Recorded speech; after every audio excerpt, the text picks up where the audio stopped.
Thanks for joining us for Denver 7 News at 5 on your Thursday. I'm Micah Smith. And I'm Jessica Porter. Tonight, Denver 7 is following comments made by a Trump administration official that could have a massive impact here in Denver.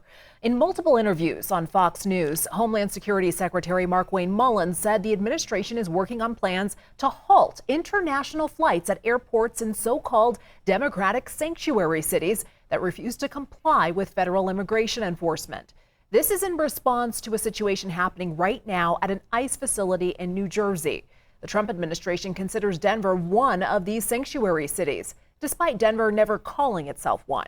Denver 7's Veronica Acosta is following this story for us tonight. This is the latest phase in a contentious back and forth between the Trump administration and Democratic-run cities like Denver. Veronica. Yeah, and right off the bat, it's important to note that no formal policy has been presented. City officials say they have not gotten official communication from the Trump administration on this matter. DIA says it also hasn't been notified of any changes, but DHS Secretary Mullin doubled down, saying they're drawing up those plans. During summer months, nearly 400 international flights land at Denver International Airport a week. It is a key connector to the rest of the country from international destinations. 137 of those are pre-cleared at point of origin. 226 need federal processing here.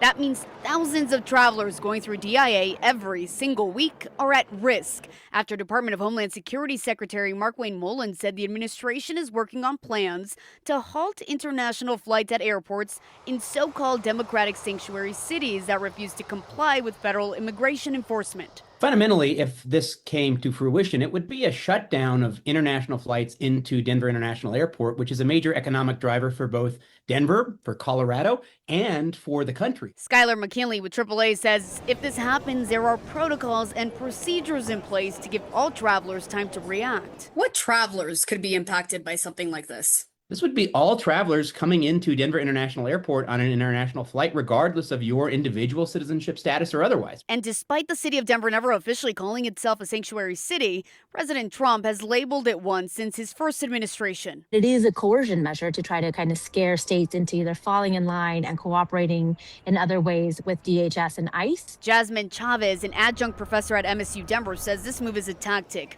one she believes would be challenged.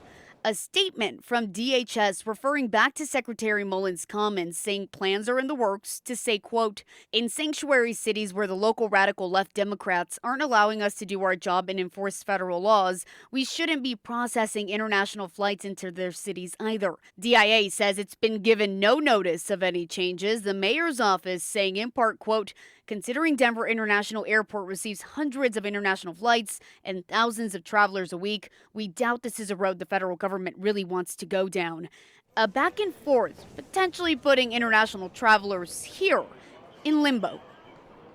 And experts told me commerce is another major part of this, all right? FedEx, DHL, anything you receive overnight going through an airline, it would also be implicated by this kind of policy change. If you have any summer travel plans that involve going to DIA, this is something you really need to pay attention to. Yeah, a big change. Absolutely. Thank you, Veronica.